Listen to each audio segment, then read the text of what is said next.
Did you know of this case? Did you feel that the way the fire department was coding and operating and I use the term billing, but was incorrect?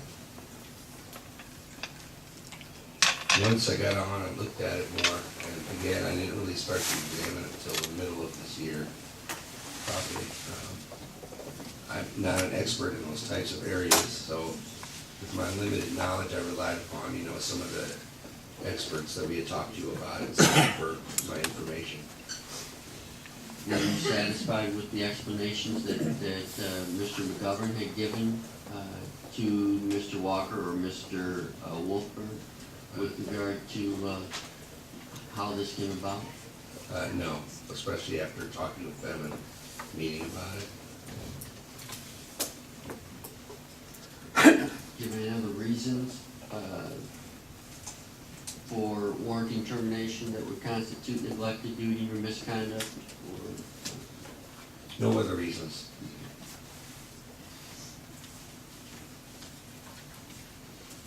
When was the decision made to terminate? Oh, near the end of September.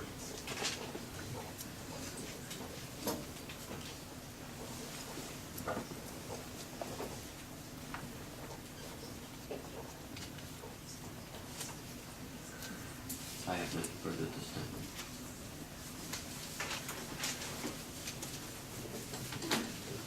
Mr. Fry? Thank you.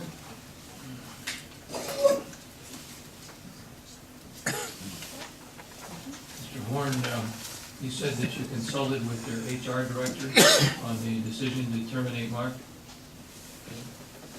We did talk about it, yes. Did you ask for his advice on the decision to terminate? No, not directly. I do not remember that.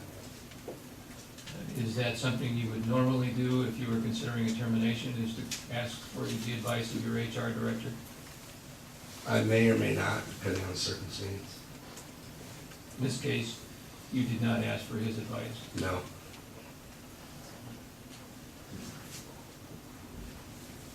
You felt that you could not share the reasons for termination with Mark when you originally talked to him, is that correct? That's correct, yeah. You brought him in and said, I need you to either resign or be fired, and I can't tell you why. I intimated to him, I believe that he knew the general subject was this case. The Schulteis case. Correct. He asked you for an explanation of why He you were did. making the decision, and He what did did. you tell him? I told him I couldn't get in there and talk about it in a closed session or in a mediation. You talked to the mayor about the decision to terminate also, I did. and the mayor was uneasy about that decision, at least to remove Mark from the fire department. Yes.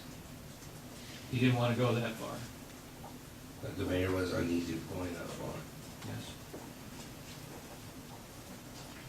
The mayor recognized that Mark was an extremely valuable firefighter, didn't he? I'm not gonna guess what the mayor meant by that. He didn't tell you why, but he said he was uneasy about terminating. He voiced his concerns.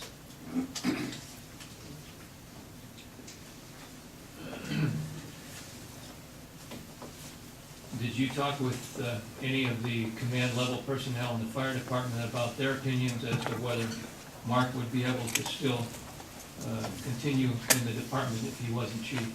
No, I did not. When you did your evaluation of Mark in February of 2010, April 29th of 2010, you wrote underneath the evaluation, just a few of the comments. One was strengths. Mark does what I ask of him and works for the team. Is that correct? Yes, that's correct. And in April, you had already talked with Mike Walker and you knew what was going on with the lawsuit. I didn't know the settlement at that point, or the size. I knew the lawsuit was going on. Didn't have any predisposition about what the future would hold at that point. What you what you knew was that Walker had some concerns. You did not know the economics of that concern, is that correct? That's correct. Now, in that April, and this is Exhibit R5 that I'm looking at, is Mark's evaluation of April 29th, 2010. It looks to me like a pretty good evaluation. Looks like you got 4s and 5s on a scale of 5 in all categories, correct? I believe that's correct. I don't have it in front of me, but yeah, I believe that's correct. And you made a notation on the bottom, it's R5, Commissioners, R-5. You made a notation on the bottom of the evaluation, make sure billing is done correctly and calls are coded correctly for EMS. Is that correct? That's correct. And the reason that you made that notation was because you had had that discussion with Mike Walker. Yes, correct. Now, at that time, and for all of the time that we've been talking about, billing was actually done in the finance department, correct? The processing, yes, was done in the finance department.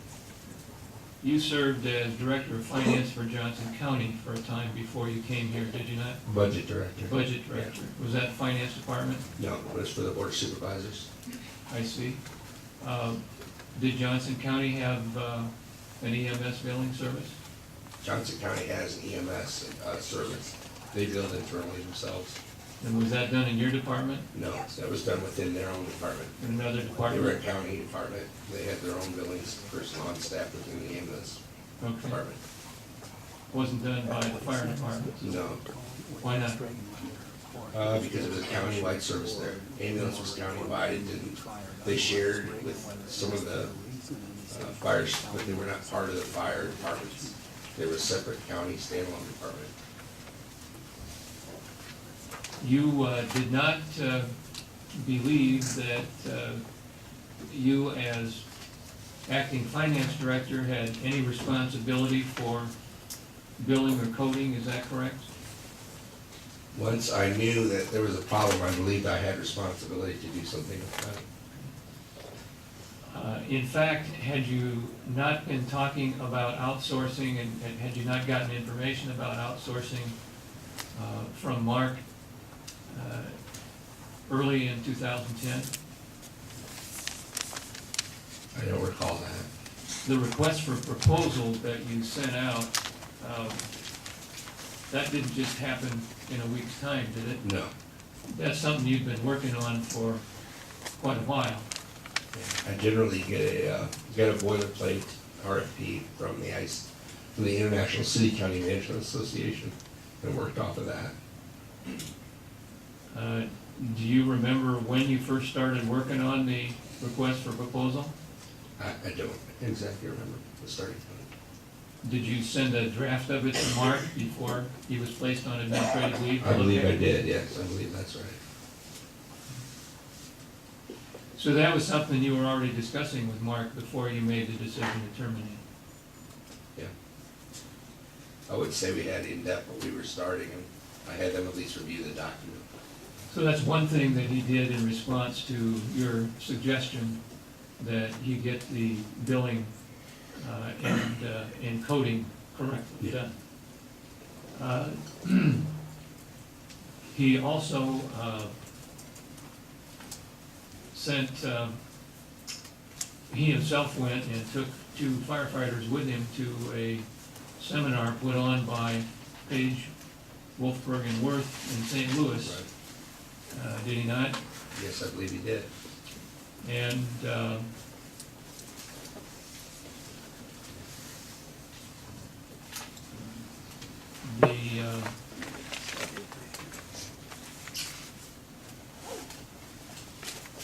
Reagan Weather Exhibit R9, Commissioners, I'm sorry, R10.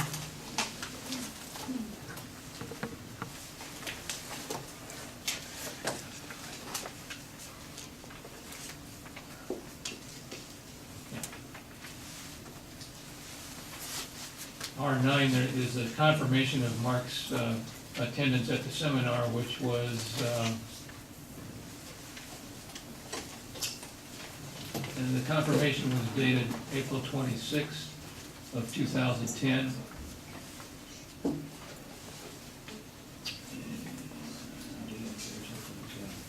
It's actually held May 3rd and 4th in St. Louis. Would that sound about right? That sounds about right, yeah. I knew it was shortly after that. And that was also an effort to implement the instruction that you gave to him to make sure that billing and coding were done correctly. Correct.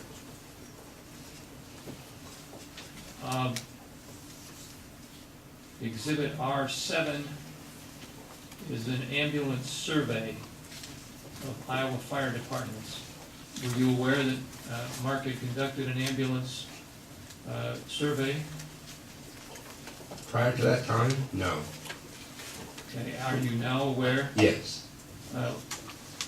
Was that actually done before Mark's evaluation? I don't recall that, no.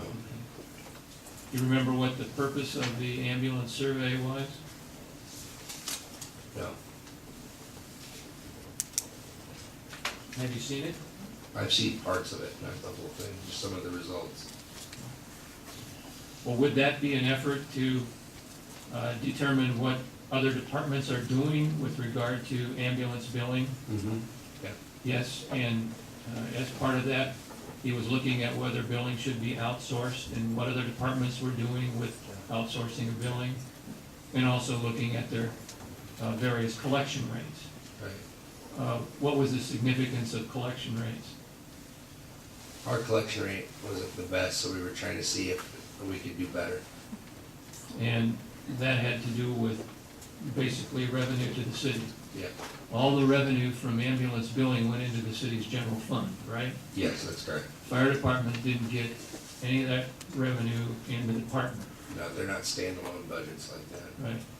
And certainly, neither Mark Regenweather nor Andy McGovern put any money in their pocket as a result of any of this billing issue. No, I don't think so.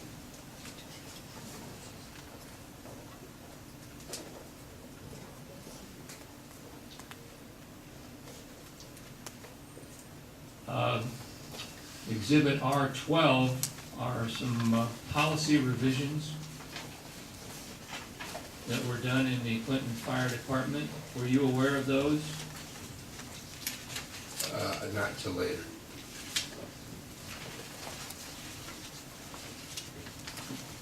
They were effective May 28th, 2010. And there were three, you've seen them. They were three very detailed policies that had to do with, in particular, one had to do with patient care reports for the ambulance service and requirements for compliance. And that was within a month after you gave Mark instructions to make sure that Medicare billing and coding was being done correctly, right? It would be about a month later. Yes. And in addition to that, there was a request from Mark to send several city staff, both fire department and finance department staff, to training to become certified coders for ambulance billing, correct? We talked about that. Yeah. That was also a response to your instruction to Mark to do something to make sure that billing and coding were being done correctly. Right. And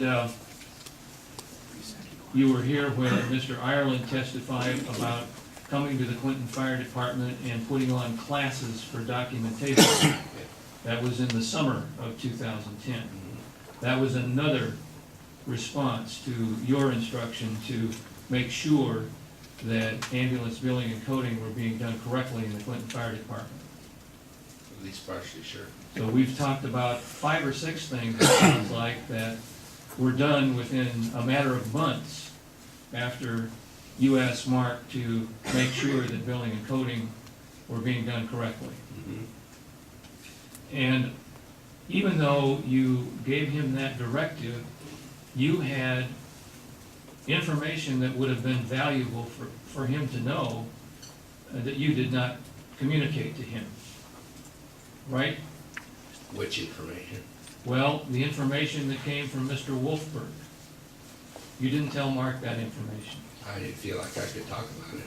The city had spent nearly $200,000 looking into this matter with attorneys and experts, and you gave Mark instructions to solve the problem, but didn't feel like you could tell him what you had learned as a result of that expenditure.